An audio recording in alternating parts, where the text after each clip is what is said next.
I wish I knew about these apps before moving to Thailand.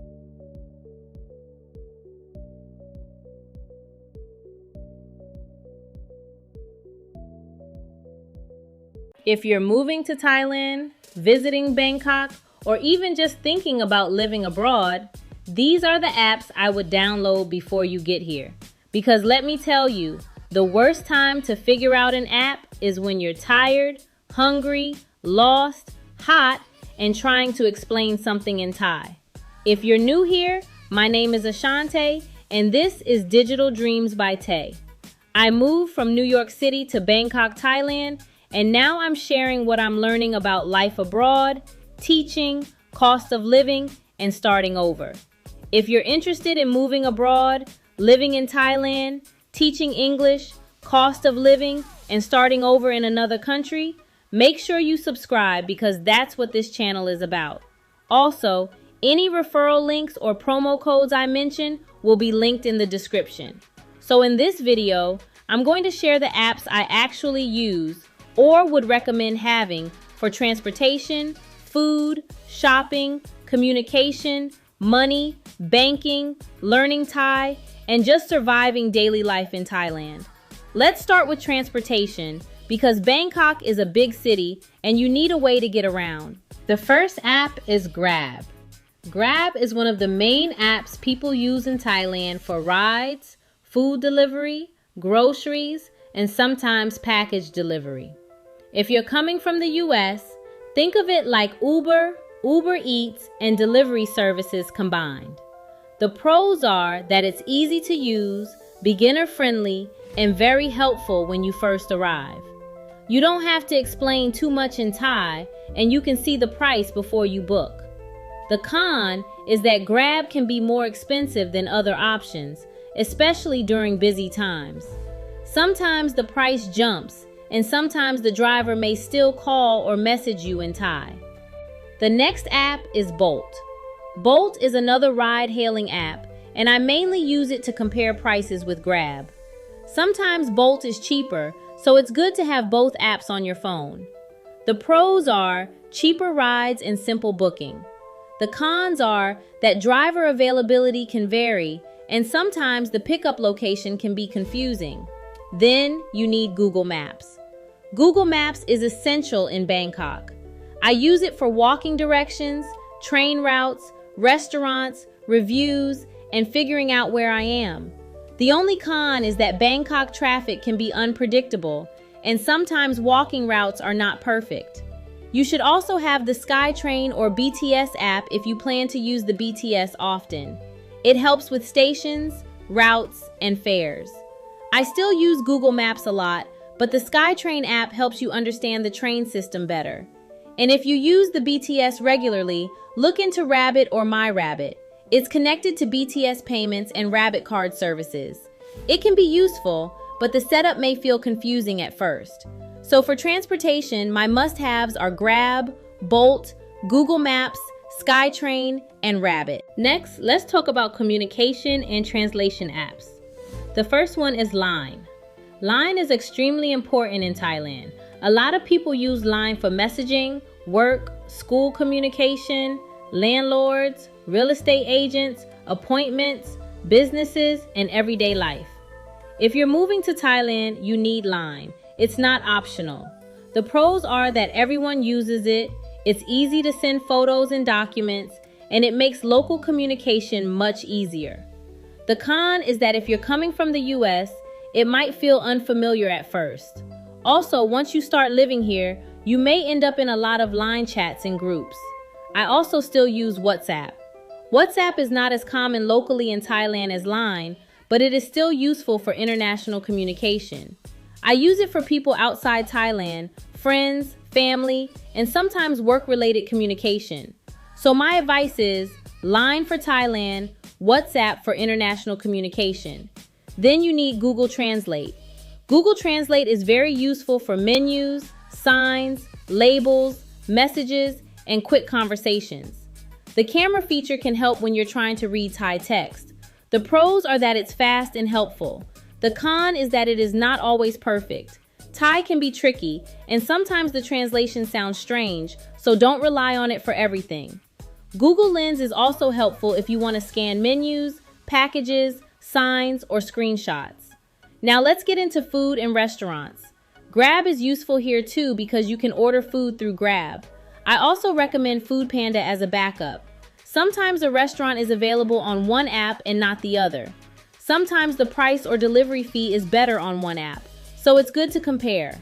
The pro of food delivery apps is convenience. When you're tired after work or it's raining or you don't feel like going outside, they save you. The con is that delivery fees and service fees can add up if you use them too much. Another app I use is Eatago. Eatago is good for restaurant discounts. You book a restaurant at a certain time slot and you can get a discount. The pro is that it can save you money if you like eating out. The con is that the best discounts are usually at certain times, so you have to be flexible.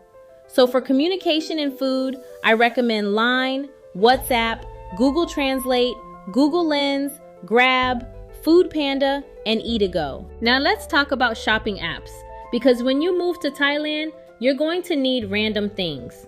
The first shopping app is Shopee. Shopee is one of the main shopping apps in Thailand. You can find home items, cat supplies, beauty products, school supplies, electronics, clothes, and random things you didn't even know you needed. The pro is that it's affordable and has a lot of options.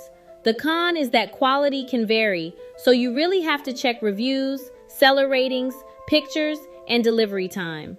The next app is Lazada. Lazada is also a major shopping app in Thailand.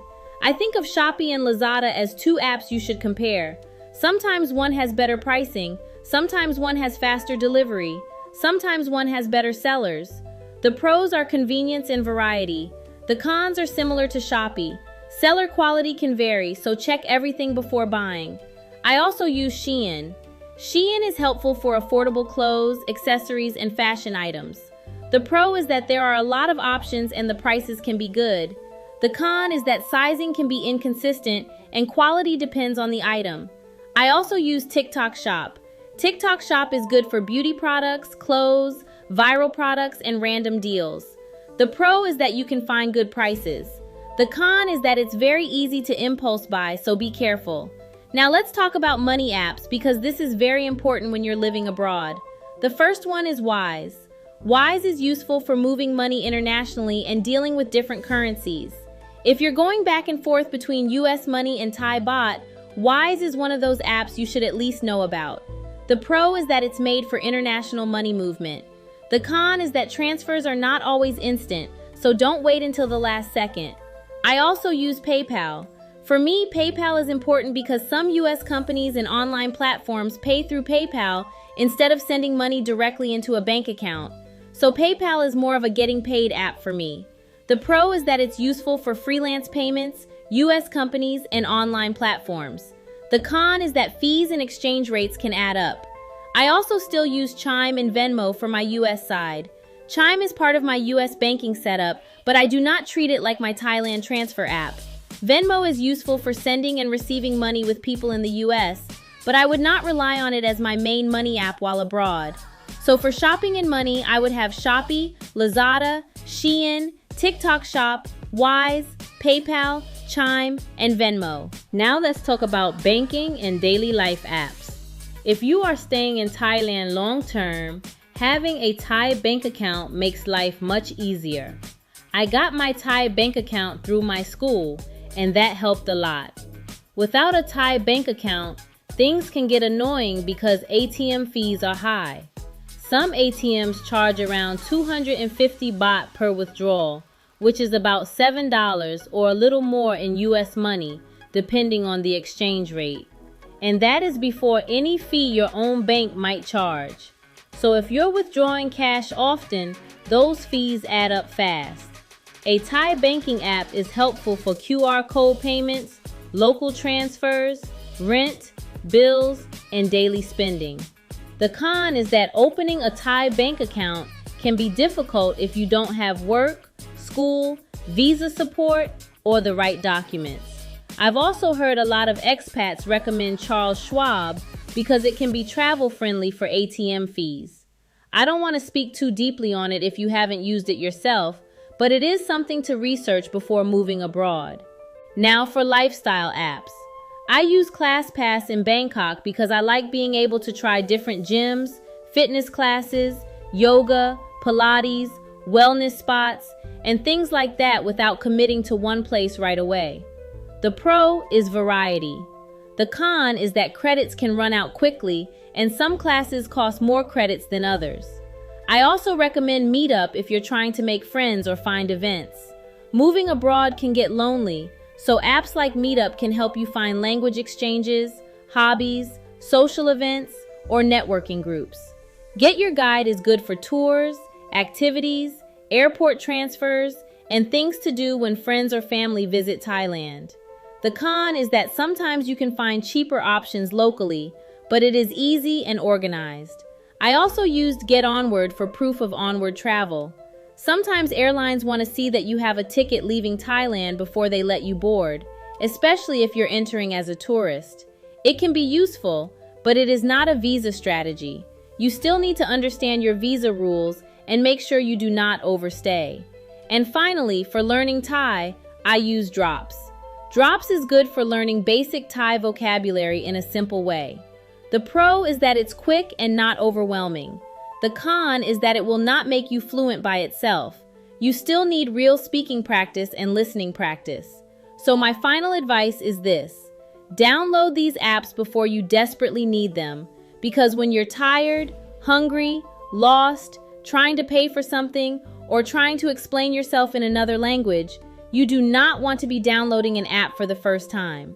And if you have any other Thailand apps you recommend, leave them in the comments, because I'm still learning too. Some of my referral links and promo codes will be in the description if you want to check them out. Thank you for watching, and subscribe to follow my New York to Bangkok journey.